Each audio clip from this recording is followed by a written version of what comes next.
संध्या mute वहिनी आहे mute सगळं. आहेस.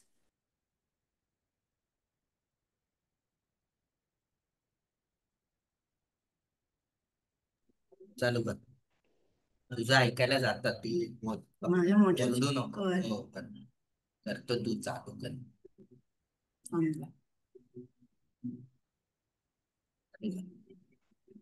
सर्व मोठ्यांना नमस्कार, लहानांना अनेक आशीर्वाद. आज दहीहंडी काल्याचा उत्सव आहे. जन्माष्टमी काल झाली आणि आज दहीहंडीचा उत्सव आपण साजरा करतो.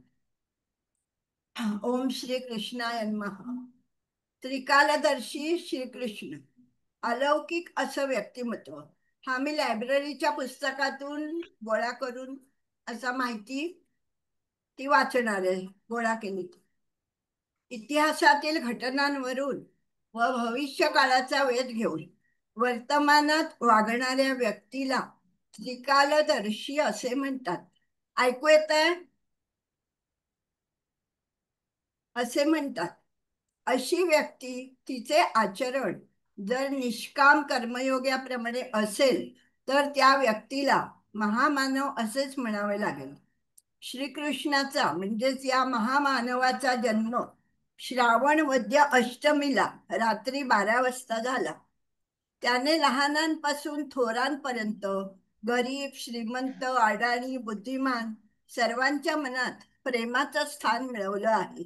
त्यांची प्रत्येक कृती आपल्याला मोहात पाडते. श्रीकृष्ण अवतारातील प्रत्येक घटना ही वैशिष्ट्यपूर्ण आहे.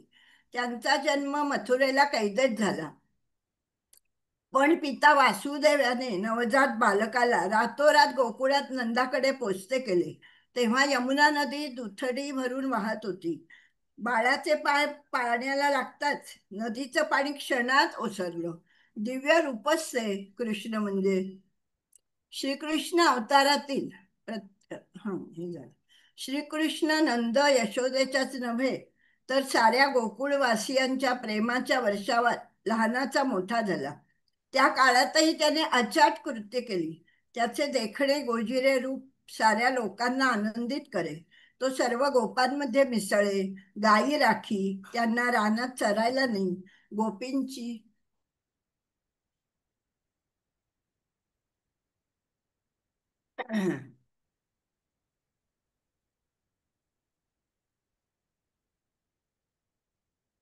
गोपींची नजर चुकवून त्यांच्या घरातील दहीदूध लोणी तो चोरून खात असे.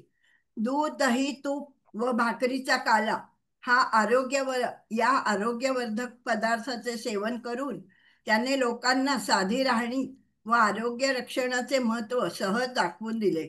त्यांनी गोवर्धन पर्वताची पूजा करून पर्यावरणाचे महत्त्व लोकांना पटवून दिले. गाय वासरू यांच्या पूजनातून प्राण्यांविषयी कृतज्ञता प्रेम लोकांना करण्यास शिकवले. त्याच्या बासरीच्या सुरांवर सारे गोकुळ गाय वासरांसह डोलू लागे. त्यांची सुरेल बासरी साऱ्यांनाच गोपिकांना सुद्धा भुरळ पाडित असे.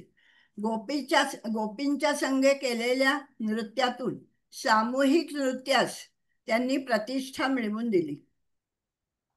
संगीत व नृत्यकलेचा कृष्ण आद्य प्रवर्तक बनला. दुष्टांना शासन करायचे हे ब्रीद घेऊनच आलेल्या त्याने आपल्या मामालाही क्षमा केली नाही. कंसालाही त्याने ठार केले. आपल्या आई वडील व आजोबांची कैदेतून सुटका केली. रीतीप्रमाणे तो गुरुगृही सांदीपनी ऋषींच्या आश्रमात राहायला गेले. कृष्ण ज्ञानार्जन करून गुरुदक्षिणा देऊन ते परत आले. पण सुदाम्यासारख्या गरीब मित्राला काही विसरले नाही. विदर्भ देशाची राजकन्या रुक्मिणी हिचे श्रीकृष्णावर प्रेम होते. युद्धात तिच्या भावाचा पराभव करून रुक्मिणीला जिंकून त्याने तिच्याशी विवाह केला. रुक्मिणीने श्रीकृष्णांना लिहिलेलं पत्र हे पृथ्वीवरचे पहिलेच प्रेमपत्र असेल. तो सर्वश्रेष्ठ योद्धा होता. सर्व शस्त्र आणि अस्त्र त्यांना चालविता येत होती. ब्रह्मास्त्र निवारण करण्याचे सामर्थ्य त्यांच्यात होते. एखाद्याला आपले म्हटल्यावर त्याच्यावर किती अमर्याद प्रेम करावे हे श्रीकृष्णांच्या चरित्रामधूनच कळते. ते उत्तम रणनीतिज्ञ होते. एक महान निष्काम कर्मयोगी म्हणून त्यांचे नाव घ्यावे लागेल. त्यांना या जगात येऊन काही मिळवायचे नव्हते. त्यांनी सिंहासनाचा मोह धरला नाही. स्वतःची कीर्ती पसरवावी असे अर्जुनाला युद्धात मार्गदर्शन करताना त्यांना कधीच वाटले नाही. विलक्षण आश्चर्यकारक असा मनस्संयम असलेला तो महामानव होता. त्याने चक्रव्यूहाचा भेद केला. श्रीकृष्णाने एकही कृती स्वतःला काही हवे म्हणून केली नव्हती. त्यांचे चरित्र व चारित्र्य उत्तम.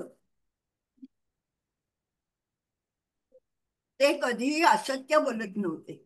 त्यांचे देहावसानही त्यांनी अलौकिक घडू दिले नाही. एका पारध्याचा बाण तळपायाला लागून त्यांनी आपला देह ठेवला. या पुरुषोत्तमाचे गुण किती म्हणून वर्णायचे.